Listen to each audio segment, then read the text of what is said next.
Oh, my goodness. That was a walk down memory lane. So many years, so many hairstyles. It is wonderful being with you tonight. I have to say, I am still kind of in the grandmother glow. 6 months in, it's better than any spa treatment. I highly recommend it. But if there's anything that can compete with it, it is a room full of women and men who recognize the importance of making sure that all of our people have a chance to live up to their God-given potential. And if that includes running for office, running campaigns, standing up and being an advocate, then Emily's List has been on the right track for 30 years, and let's hope for 30, 100 more, until we're no longer needed. Now, I want to answer one question right at the start before it stirs up Twitter. Over the years, people have read a lot of different things into my pantsuits. So let's settle this once and for all. Despite what you might think, this outfit is not actually white and gold. I must say that gave us all a little bit of amusement in the middle of our days, and I can't tell you how many people I have been with who've held up the pictures and asked me. Blue and black, white and gold. You know, I believe in freedom of thought, free expression. The internet is the great enabler. But it is nice to be with people who actually see what is before us as a country and are committed to doing each of our parts to make this a fairer, more just, better place for our girls and our boys. I want to start by thanking Stephanie. First of all, that was an amazing speech. I am so impressed and proud. And the fact she could get Al Franken, my friend of decades, elected to the United States Senate tells you everything you need to know about what an extraordinary person of patience Stephanie is, but she has led this indispensable organization into the 21st century with such savvy and class. And she took the baton from Ellen, and she has run faster and farther than we could have hoped, growing, as Al said, from 400,000 members to more than 3 million. And today, under Stephanie's leadership, Emily's List is bigger, stronger, younger, and more diverse than ever.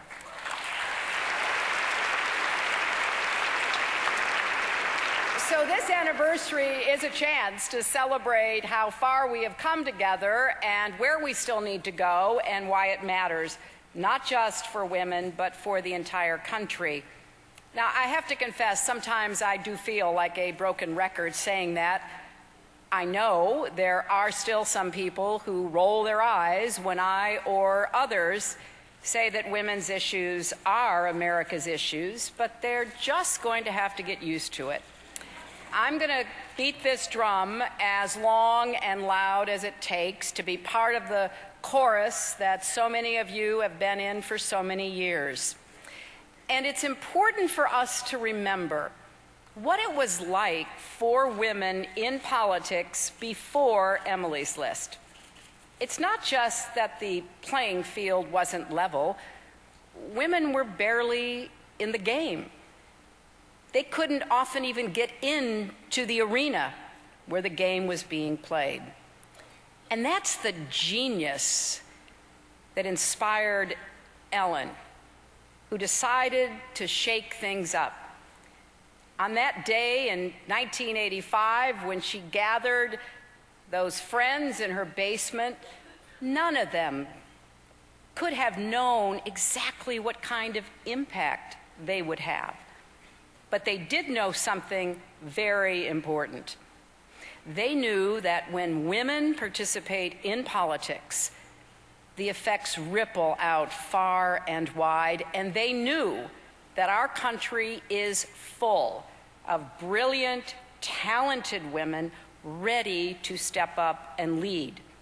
And who better to prove that than a 4-foot, 11-inch spark plug named Barbara Mikulski.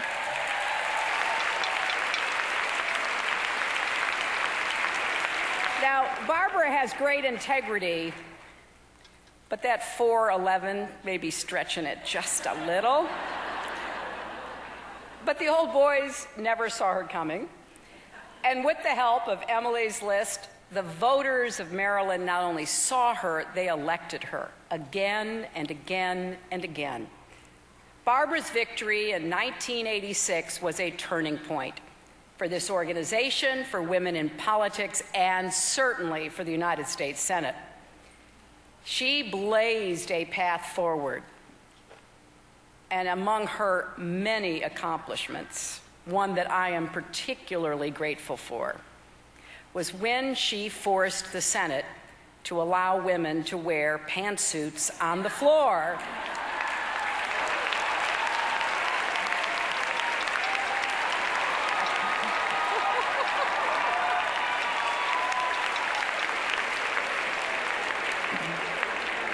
Like so many of my fellow women senators, I will always remember Barbara's kindness and wisdom. When I was elected in the 2000 election, she was one of the first calls I got. It went something like this: "Congratulations, I followed it. That was a hard-fought race. Now you need to figure out how to be a senator, since you've been elected to serve as one."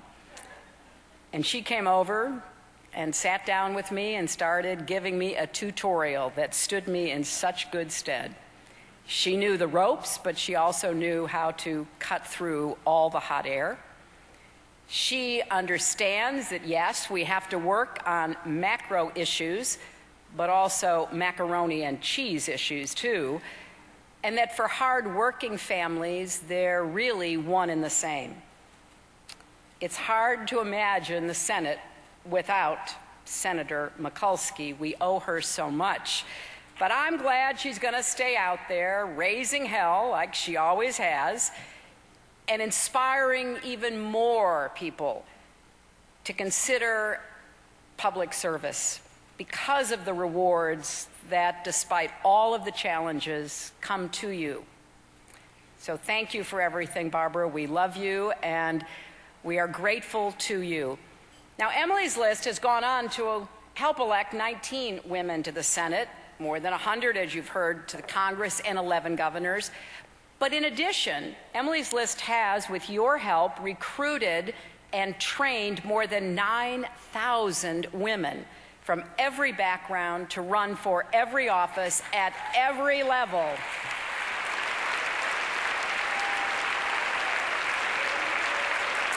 And aren't you proud to see governors like our wonderful Maggie Hassan from New Hampshire and Gina Raimondo leading the way? Don't you love seeing Nancy Pelosi stand up against efforts to play politics with our security? Nobody fights harder for middle-class families day in and day out than Nancy does. And didn't it make you want to cheer when it was a coalition of women senators who finally broke the logjam during the last government shutdown? Or when Patty Murray showed that it is still possible to build relationships in Washington when she worked out a budget deal with Paul Ryan.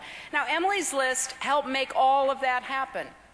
It's because of you that Kirsten Gillibrand can lead the fight against sexual assault in the military. It's because of you that Elizabeth Warren can work to hold Wall Street accountable. It's because of you that Barbara Boxer can defend the rights of women to make our own reproductive health care choices. And of course, it's hard to believe we're losing both the Barbaras. That will, I hope, inspire more women to run to follow in their footsteps. I will always be grateful that I got to serve alongside so many terrific pro-choice Democratic women senators. Emily's list was there for all of us. And as exciting as the past 30 years have been, think about the future. Wasn't it amazing to hear from Ayanna Pressley and Stacey Abrams?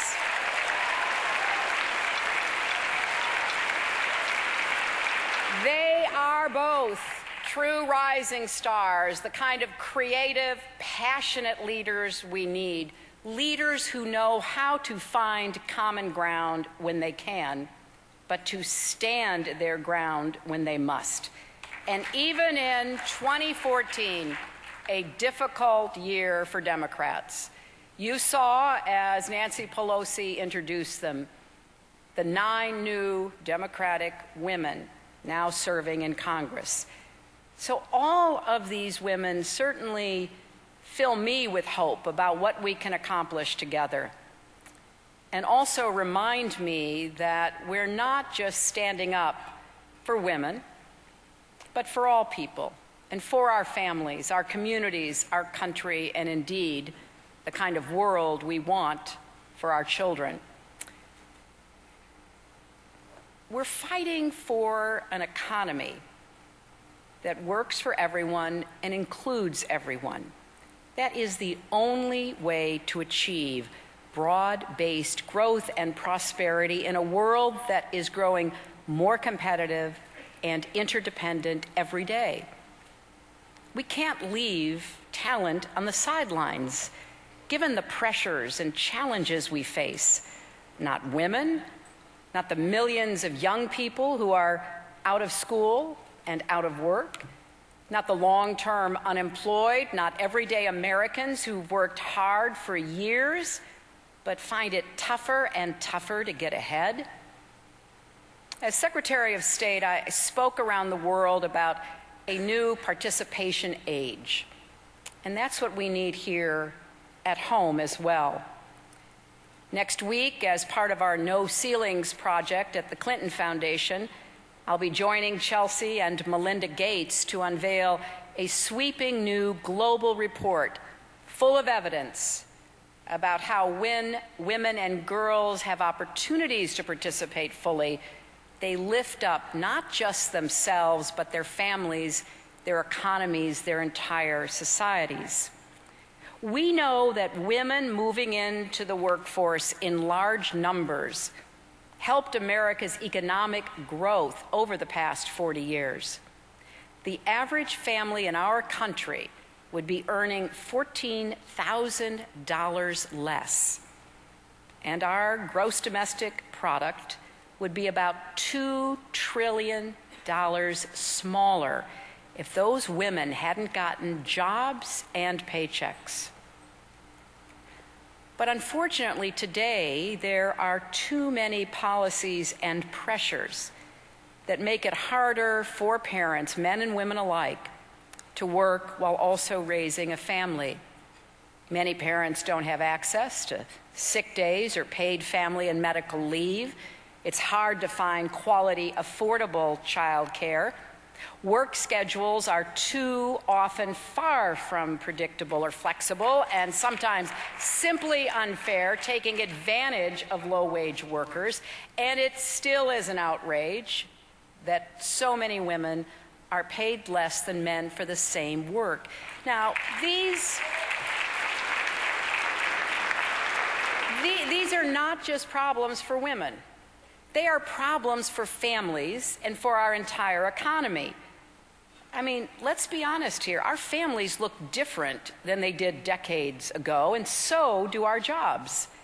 Many families today depend on 2 incomes to make ends meet, and 40% of mothers are now the sole or primary breadwinners. That's a fact of life that we have not yet fully embraced. So when any parent is shortchanged, the family is shortchanged, and if you go all the way up the ladder, our economy is shortchanged. When I talk with men about this, I ask them to think about If their wife or sister or daughter or mother is getting taken advantage at work, then they too are suffering because of that. This is everyone's fight.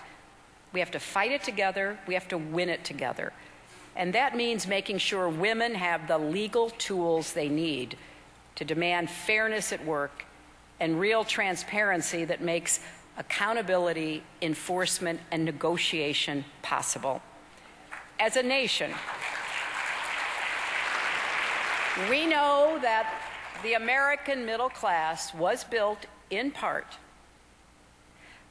by the right for people to organize and bargain on behalf of themselves and their colleagues.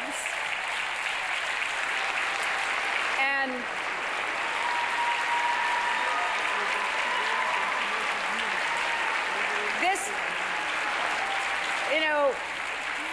this is one of those important issues that is not just for labor union members. This is an important issue for everybody who works, because if there is not a balance of power in the workplace, everybody will suffer. So we have to get our economy to reflect the realities of 21st century America. And we're not doing that. We're not doing that when the hard work of women and men across our country is not rewarded with rising wages, but CEO pay goes up and up no matter what. It's not happening when the biggest corporations can exploit tax havens overseas, but small businesses are held back by outdated red tape. It's not happening when workers have to jump from job to job in a dynamic market, but often have to leave the benefits they have earned behind. It's not happening when so many young people worry that no matter how much education they get, no matter how hard they work, they won't be able to afford to pay for college or the middle-class lifestyle that their parents and grandparents enjoyed. Across our country, Americans feel the ground shifting under their feet. So many of the old jobs and careers are gone or unrecognizable, and certainly the old rules don't seem to apply anymore, and the new rules are not at all clear. Thanks to President Obama, we have fought our way back from crisis and recession, but there's still so much anxiety and uncertainty, and the gains we have made are real but fragile, and we have to regain a sense of security and confidence. If we want to find our balance again, we are going to have to work together to build that 21st century economy, creating more and better jobs with higher wages that will make it possible to afford a middle-class life, helping more people start and grow small businesses, and investing in the innovators and entrepreneurs who will create the new jobs of tomorrow, providing our kids and our adults with the education and skills they need for lifelong learning in order to compete, changing the way we do business so that Americans have the flexibility and support to be both great workers and great parents, and making Washington work again, not just for those at the top who have access and influence, but for the everyday Americans whose grit and hard work drove our comeback and have always been the backbone of our prosperity. We have to get back to investing for the long term in the things that matter most. Human beings first and foremost. If we remember how to work and grow together, we can help more families find their footing in the middle class and make sure every one of our kids has a fair shot to climb that ladder of opportunity.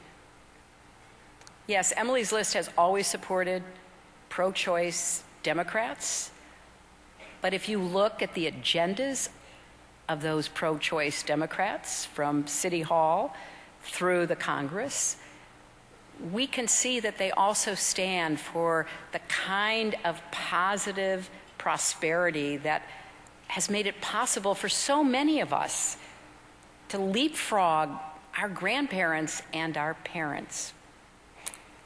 Now, recently, we've heard Republicans trying to sing out of the same hymnal, talking about income inequality. It's like watching the end of Casablanca.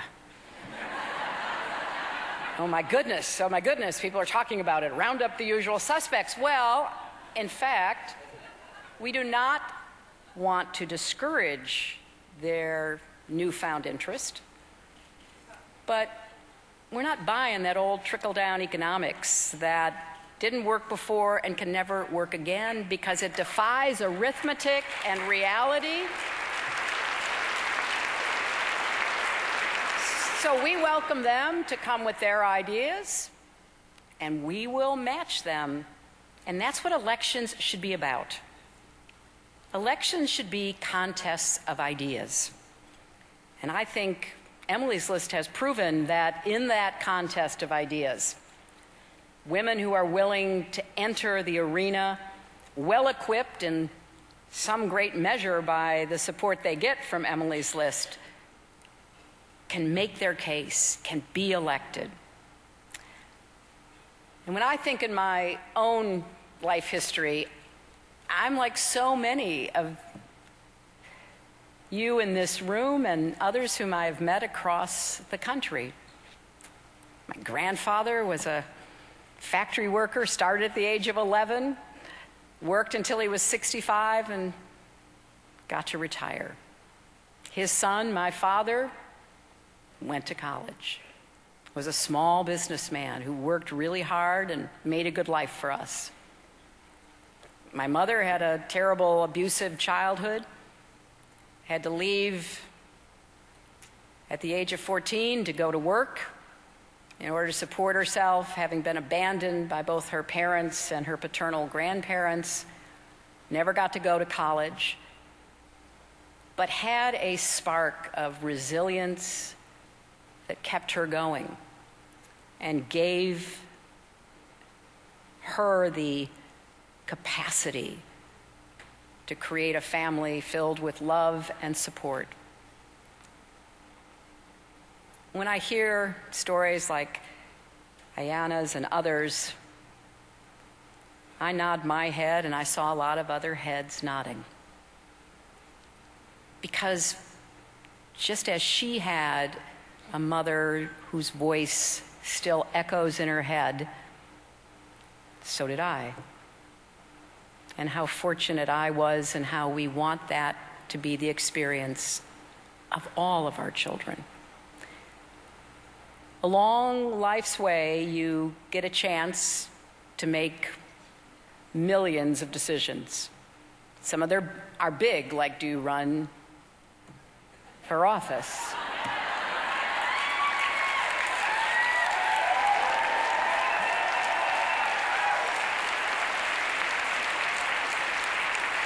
Others are even bigger, like the ones that Gabby Giffords and her wonderful husband, Mark, confronted, like what do you do when a murderer attacks you and you survive? How do you put that gift to work? She is one of the bravest women I know, and she and Mark are making such a difference.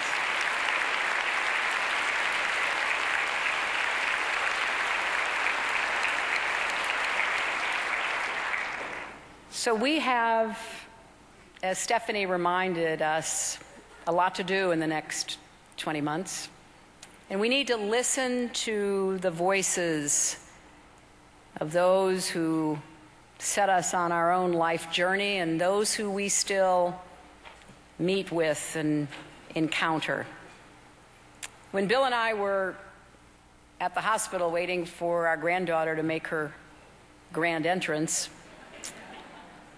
one of the nurses there said to me, "Thank you for fighting for paid leave."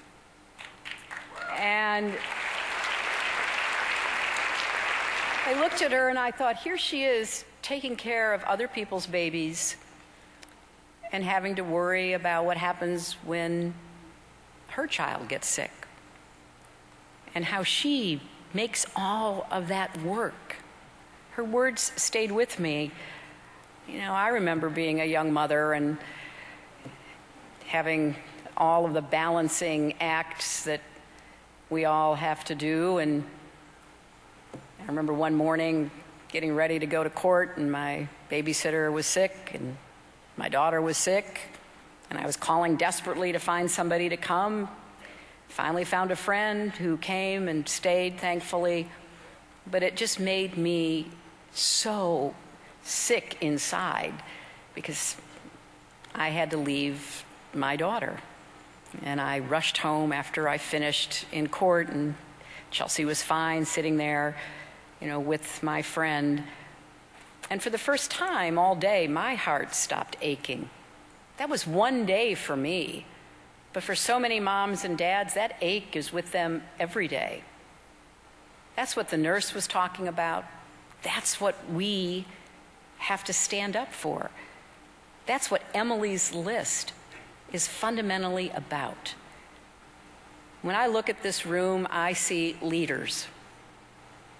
And my hope today is that whatever you have done, if you were in that basement with Ellen all those years ago, or if you have just discovered Emily's List and are a first-time member, that you will redouble your efforts in the next months. Don't you want to see more women running for school boards who will fight for better schools for our kids? Don't you want to see more women running for mayor and governor who will put our families first? Don't you want to see more women running for Congress who will follow in the footsteps of Barbara Mikulski and champion equal pay and equal opportunity? And I suppose it's only fair to say, don't you someday want to see a woman president of the United States of America?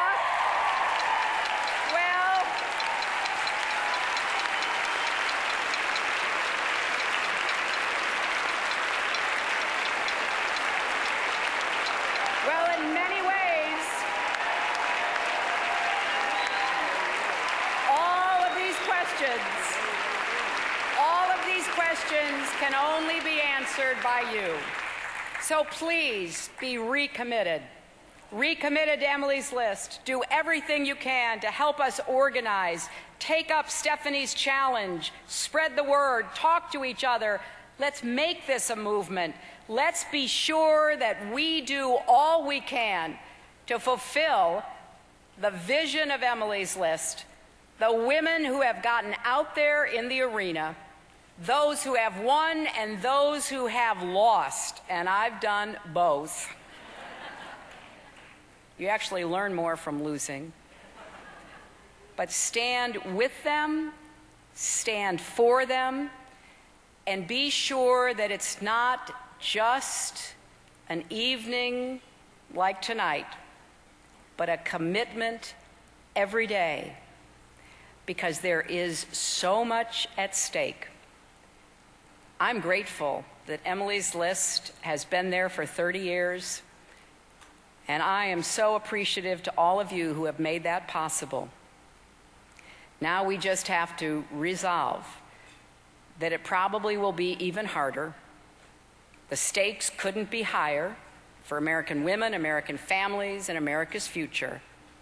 We are truly at a turning point, but I'm absolutely convinced we can wage these struggles and emerge victorious, not just for the women who run, but for all those who will benefit from their commitment, their victories, and make sure we go from strength to strength. Let's keep up our pressure, let's understand what we're facing, and let's go forth and win some elections. Thank you all very much.